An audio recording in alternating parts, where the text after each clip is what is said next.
I was locking up the shop on a Tuesday evening in March of 2007 when I saw Mrs. Eleanor Patterson walking down Fifth Avenue with a suitcase in each hand and the biggest smile I'd seen on her face in probably 15 years.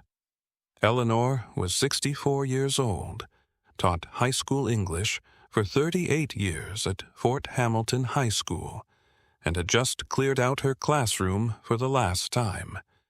She stopped outside my shop, put down her bags, and said, "Shoo, I did it. I'm finally free." I congratulated her, told her she deserved it, watched her walk away looking lighter than air. 3 months later, I saw her again. Same street, same time of day, but everything else was different. She'd gained weight. Her eyes looked empty. She was carrying grocery bags and moving like someone twice her age. I asked her how retirement was treating her. She looked at me and said, "I don't know who I am anymore. I taught English for 38 years. Now I'm just nobody." Eleanor went back to substitute teaching 6 months after she retired. Not because she needed the money, because she needed the purpose. She died 4 years later at 68, and her daughter told me she was grading papers the night before the stroke. That's when I understood something that nobody tells you about working past 60. The question isn't whether you should keep working. The question is why you're working.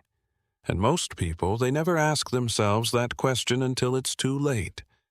Now, I need you to listen carefully to what I'm about to say, because I'm going to tell you 2 things that contradict each other, and both of them are absolutely true. I believe work is sacred. I believe it with everything I have. I've been fixing shoes in Bay Ridge for over 60 years, 6 days a week, sometimes 10 hours a day, and I loved it. I loved the smell of the leather when it first comes in, still warm from somebody's feet. I loved the rhythm of the hammer against the sole.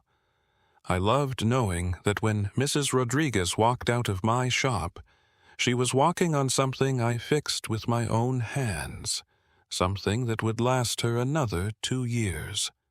Work gave me dignity when the whole world was telling me I was just another immigrant kid who didn't speak English right. It gave me a reason to get up at 5:30 in the morning during the years after my Anna died, when getting up was the hardest thing I had to do. Work wasn't just what I did. It was who I was.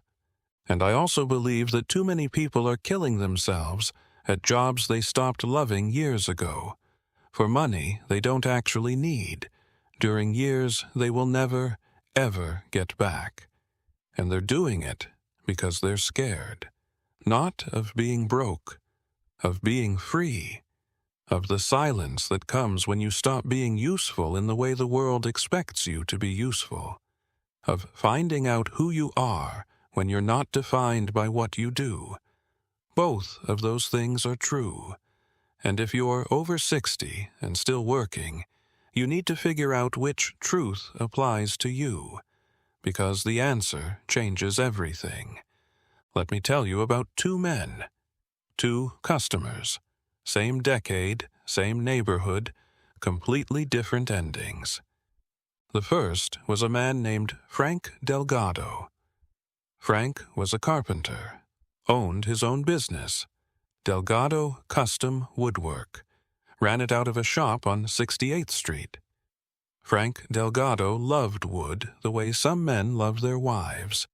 He'd come into my shop with sawdust still in his hair and talk about a cabinet he was building like Michelangelo talked about the Sistine Chapel. "Shoo, you should see this cherry wood I got from upstate. The grain on it, it's like poetry." Frank was 62 when people started telling him to retire. His knees were bad. His back was worse. His daughter kept saying, "Dad, You've earned it. Rest." And Frank would just laugh. "Rest? I'm already doing what I'd do for free. Why would I stop?" So he didn't stop. He adapted. He stopped taking big commercial jobs around 64.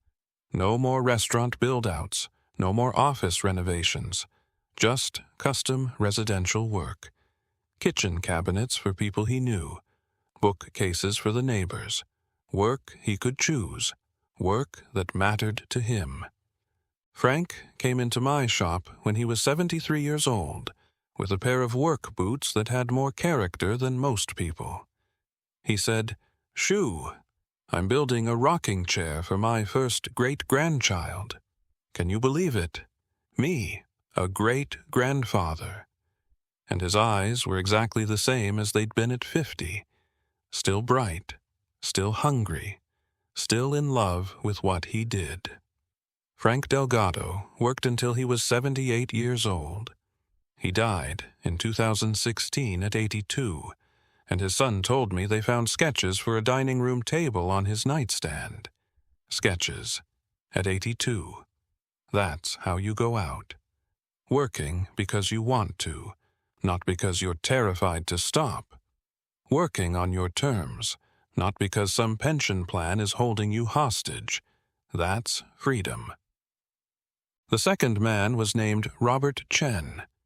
Robert worked for an insurance company in Manhattan, mid-level management, the kind of job where you attend meetings about meetings.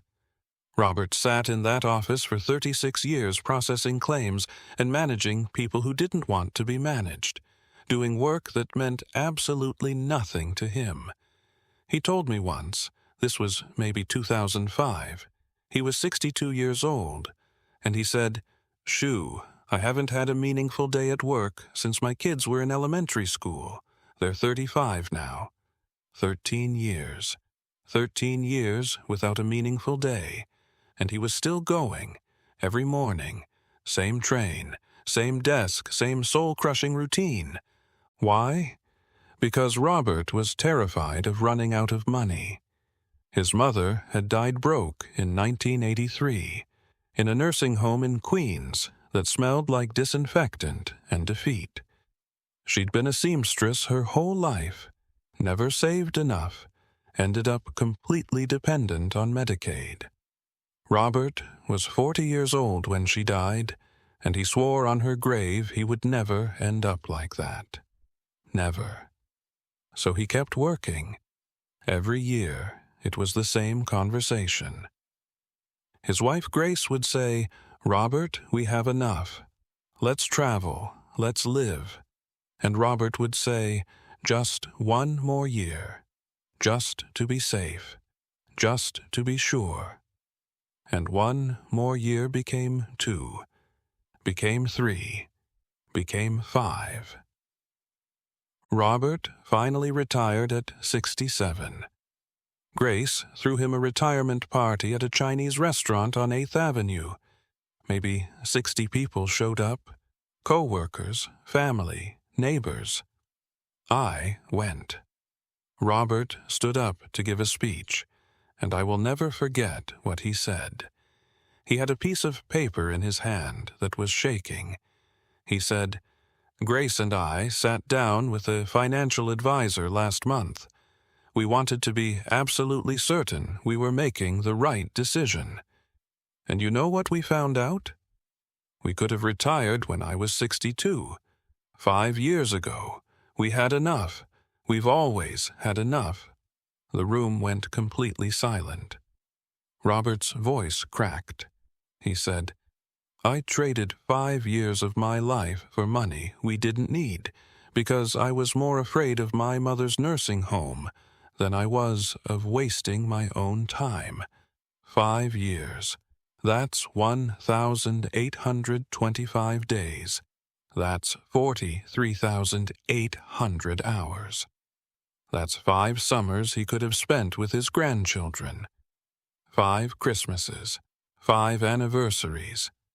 5 years of his life that he will never, ever get back, traded for a fear that was never even real. Robert died in 2019 at 76. He got 9 years of retirement, 9 years when he could have had 14. And Grace told me at the funeral he was just starting to forgive himself. Just starting. So here's what I wish someone had told me. What I wish someone had told Eleanor and Robert, and every person who's sitting at a desk right now at 62, 65, 68 years old, wondering if they should keep going. Lesson number 1. Do the actual math. Not the math in your head where fear is doing the calculating. The real math. Sit down with a financial advisor. Not your anxiety. Not your childhood trauma. An actual professional with a calculator and a spreadsheet. Write down what you have.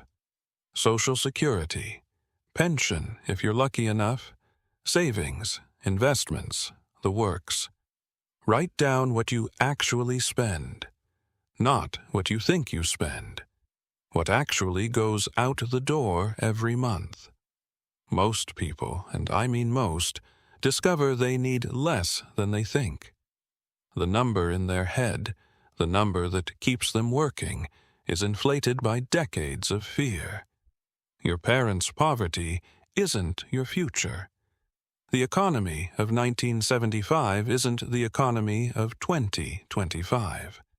Fear is louder than spreadsheets, but spreadsheets tell the truth. Lesson number 2. Fear is not the same as wisdom. Being cautious is smart. Being paralyzed is tragedy. There's a difference between saving for emergencies and hoarding years of your life because you're terrified of ghosts. Your father's bankruptcy doesn't have to be your destiny. Your mother's nursing home doesn't have to be your ending. You are not them. Your story is your own. Don't confuse caution with cowardice. Don't let the past steal your present. Lesson number 3. Ask yourself the Harold Jansen question. Harold Jansen was an accountant who died 8 days after he retired. 8 days. 41 years at the same firm, and he got 8 days. If you died next week, would this job have been worth it? Would these extra years at a desk doing work you stopped enjoying in 1998 have been worth missing your grandson's baseball games? Would that pension bump matter if you never lived to spend it? Health is wealth you can't earn back. Time is money you can't print more of. Don't work for a future that might never come. Lesson number 4. Understand the difference between pruning and quitting. You don't have to go from 60 hours a week to 0. You don't have to turn in your badge and never look back. Frank Delgado didn't stop being a carpenter at 65. He stopped doing the parts of carpentry that were killing him and kept doing the parts that gave him life. Cut back, specialize, choose your projects, work 3 days a week instead of 6. Take the clients you love and fire the ones you don't. Work on your terms, not theirs. This isn't an all-or-nothing game. Don't let anyone tell you it is. Lesson number 5. Freedom is scarier than work, and that's okay. Eleanor Patterson didn't go back to substitute teaching because she was broke. She went back because she didn't know who she was without a classroom. That fear is real. That fear is normal. Who are you when you're not a teacher, a manager, an accountant, or whatever title has defined you for 40 years? That's an existential question that will make you want to run back to your desk. Don't. Sit with that fear. Sit with that silence. Sit with that question. Because on the other side of that fear is the person you actually are, not just the person your job made you. And that person deserves to be met. I think about Eleanor Patterson sometimes, walking down Fifth Avenue with those suitcases and that smile.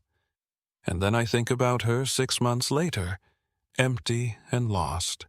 Not because retirement was wrong, but because she'd never prepared for who she'd be without it. And I think about Robert Chen standing at that retirement party with a shaking piece of paper, realizing he'd traded 5 years for nothing. And I think about Frank Delgado at 78 with sawdust in his hair and light in his eyes. Here's the truth, both truths. Work can save you, and work can kill you. The difference isn't the work, it's why you're doing it. If you're working at 65 because you love what you do, because it gives you purpose, because you do it for free, then keep going. Adapt, scale back, but keep going. But if you're working because you're afraid to stop, because you're chasing a number that keeps moving, because you're running from silence or freedom, or the question of who you are without your title, then you need to stop. Not someday, not next year, now.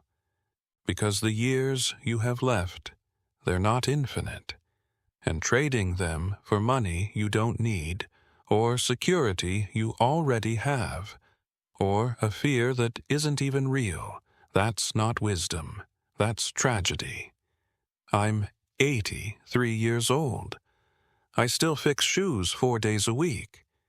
Not because I have to, because I want to, because when I don't, I miss the leather and the rhythm and the purpose.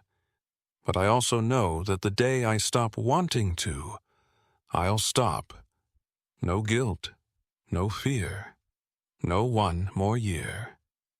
What I wish someone told me about working past 60. I wish they'd told me that the question isn't whether to work. It's whether you're working toward something or running from something, and only you can answer that. But you better answer it while you still have time.